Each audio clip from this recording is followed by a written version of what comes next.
Well, hello there, ladies and gentlemen, and welcome back to another fantastic episode of Let's Play Kingdom Hearts. This is Kingdom Hearts episode number 22. We have officially reached the end of the world. You'll see that here in a second. We're at the gate to dark. I want to give everybody some items here so they could sort of take care of themselves. Yeah, they don't do so hot here at the end of the game. And we're kind of going to need to save a lot of these items for the final boss, because the final boss is very difficult. We'll get a lot of items while we're here, and I don't want to use any of my items, but things get really challenging here at the end of the world. The game really amps up. That's the lightest way I can put it. This is one of my favorite places in the game. Other than Hollow Bastion, I would say that this is my favorite world in Kingdom Hearts 1. It's very blank. There's not a whole ton going on, but it really challenges you. It applies all that you learned.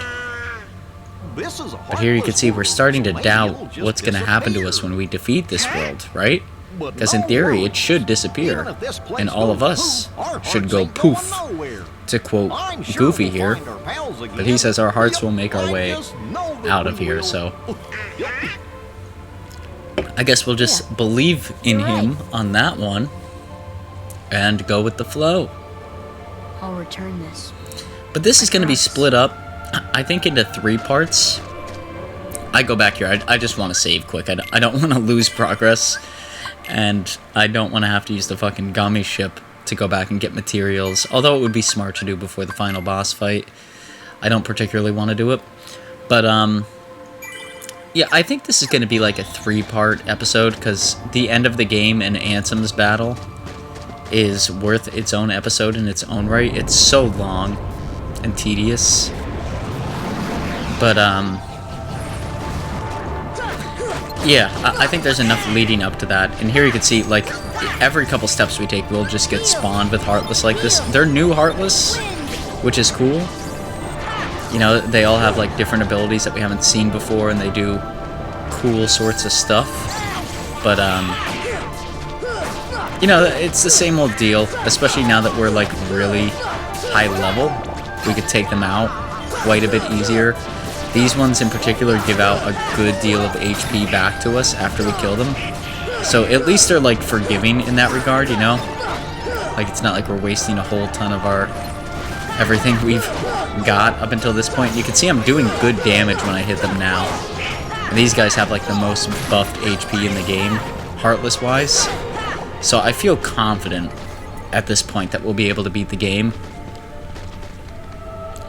Especially knowing that we have like a whole slew of these bad guys to deal with. I definitely don't feel like we're going to struggle all that much.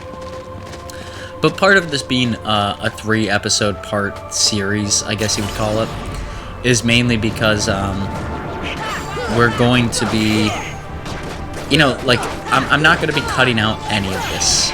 Like, this is all part of the final world. The final world is known to be pretty challenging. And I want to make sure I leave all of that challenge in, because, I mean, think about this from, like, your first playthrough standpoint. Like, if you don't know any of this is coming, and you're jumping into it and expecting to just blow through some cutscenes and get through it, you're in for a rude awakening. Like, if you did not grind like we did, and the grinding that we did was very minimal, if you did not even just do that, you're going to be in a ton of shit at this point in the game, because it only gets harder. Now, I would argue that some of these elements are, in fact, a little bit easier. But, you know, it's up for you guys to decide. And you can see that they give us some items here and there. They try to make it a little bit easier. Right, we get some potions, and I bet you this one just launches us into a black hole. Yep. And a Behemoth is here. Which, he was a boss in one of the worlds, or at least like a sub-boss.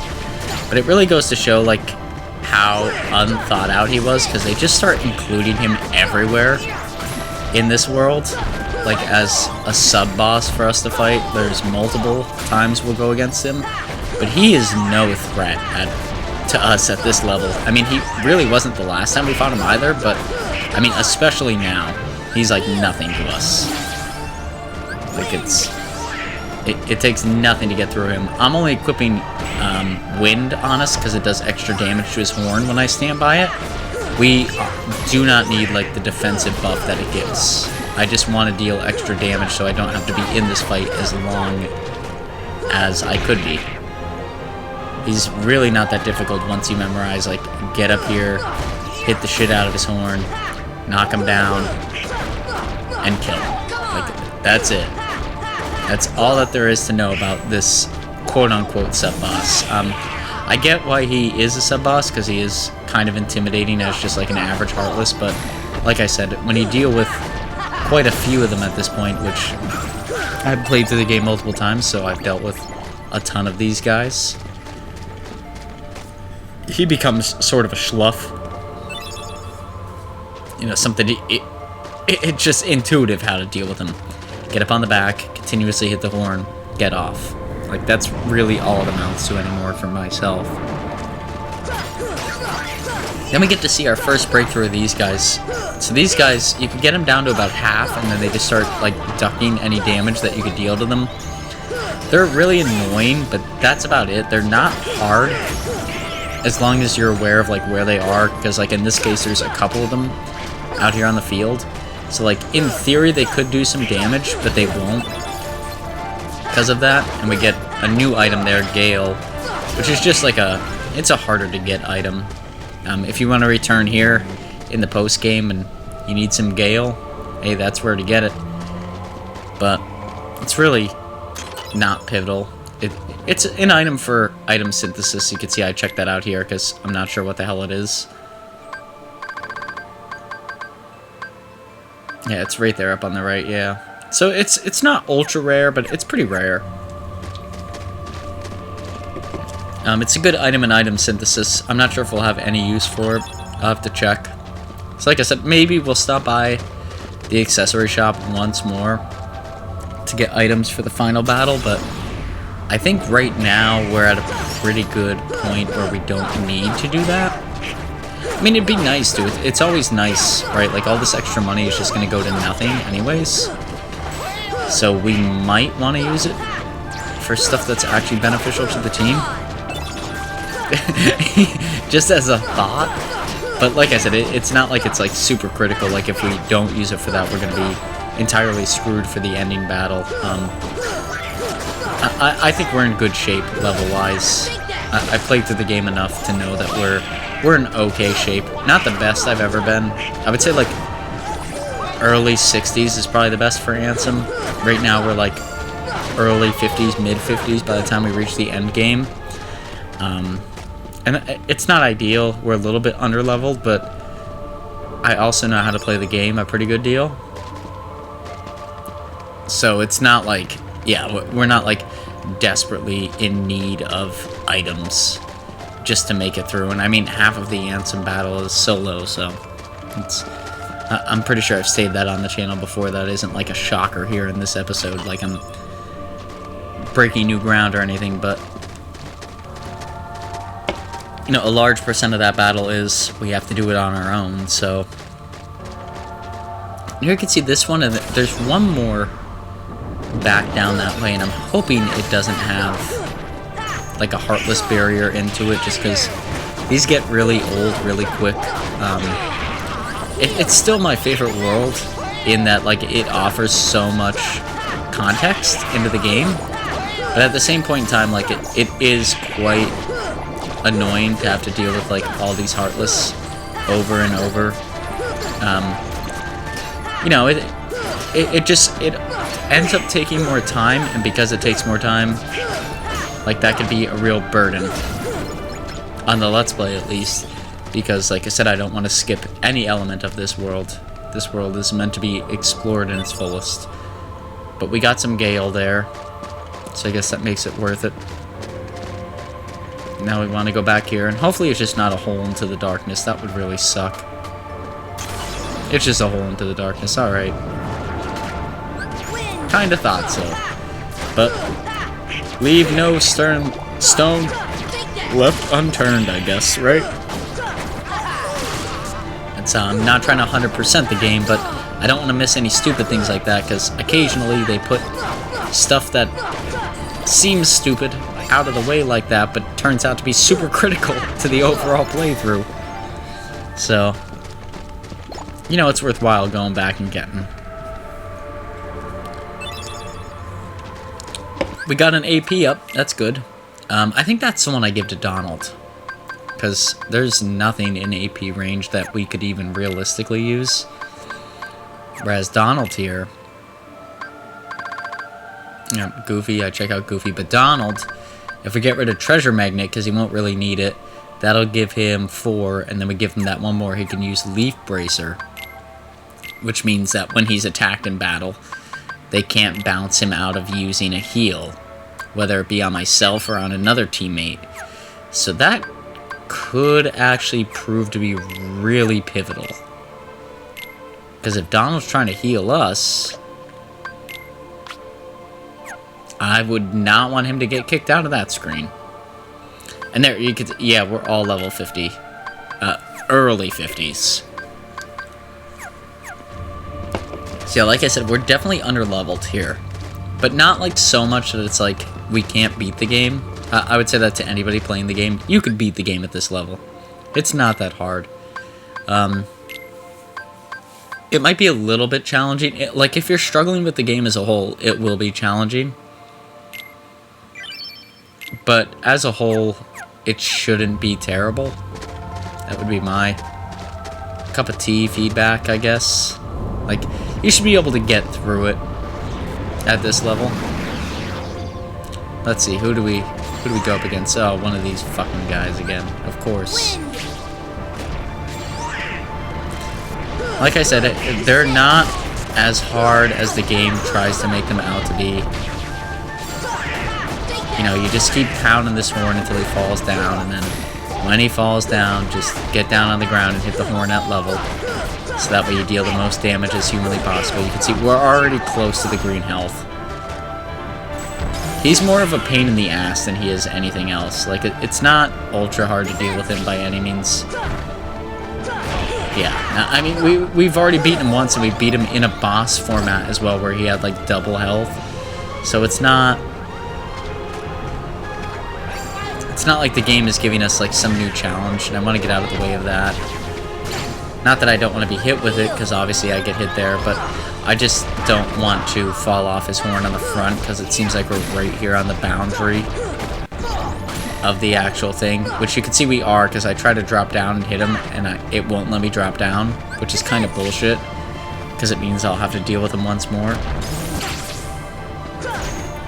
And get hit once more and waste more magic points because I need to put my defense barrier up and stuff like that. It's just dumb. But like I said, once you know how to deal with him, he's really not bad at all. Like, it's more just the fact of grinding it out and putting up with this crap than anything else. Because you just get up on the guy's back and hit him. Which, if you stick around for the KH2 playthrough, which should be coming out later this year, you'll hear that.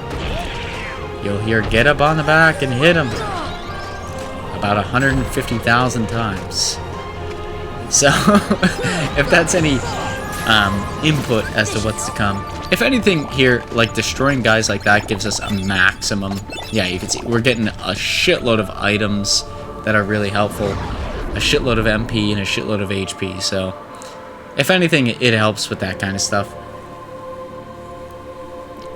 Now we're down here in sort of like a... It's like, I wonder where that Ansem feller went. And they're like, dive into the deepest darkness, which obviously we're not going to do right away. The better thing to do down here is really take your time. You can see Omega Arts isn't going to help Sora at all. But it will help any other teammate that we offer to. It's just finding like what the right trade-off is. And there I think it's fair. It's for Goofy, right? That's good. We could sell off that other ring and get some potions and stuff for that, so that way the team has it moving forward. But I really take my time going down here because there's a lot of hidden chests that have, like, I don't want to say like pivotal things in them, but like really solid items. And we don't want to miss them because the likelihood of us coming back here or even doing any post Let's Plays is really minuscule. If you're not interested in that stuff, because that's the rest of this episode, just exploring, hey, tune out now. I appreciate you staying this long in the video. If you have any recommendations on what my starter should be for Pokemon Leaf Green, please leave that in the comments below, but I appreciate you watching this far. For those continuing to watch, you can see here we make a bunch of mistakes going down these tunnels. They are a pain in the ass to really deal with, to be brutally honest.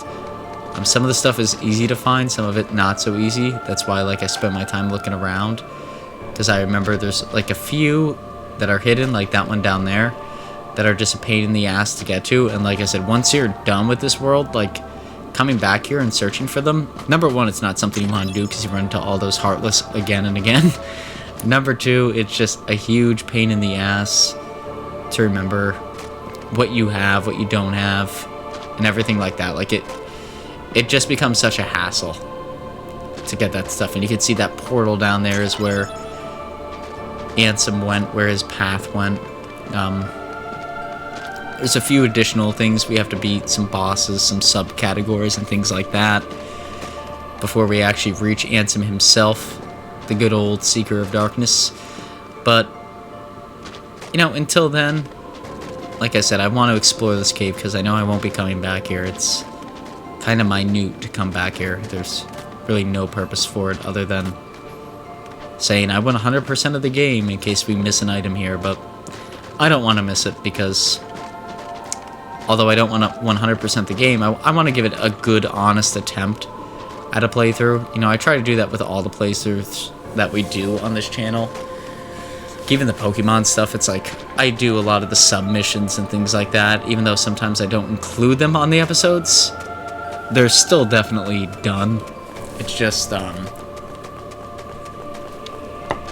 you know, the time to record that stuff out and actually post it out to the channel sometimes eats up a lot of the available space as to what we're going to be showing. So there you can see, I get the theory that one's hidden back here because it's cloaked enough, and I'm rightfully so in that belief because there is one hidden back there.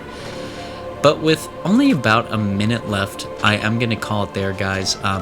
I really hope you did appreciate this video. If you did, please feel free to like, comment, or even consider subscribing. All that stuff is free and greatly motivates myself to make videos just like this moving forward in the future. If there's anything you'd like to see changed about the videos, hey, just drop that in the comment section down below too. I take the time to read all that, and I respond to everybody that comments. And yeah, everybody take it easy. This is a good start to this episode. I believe it's coming out here on a Tuesday, so we should have Tuesday, Thursday, and then finish up on a Sunday, unless things change. But until then, we'll see you on the next one, and everybody take it easy and have a great week.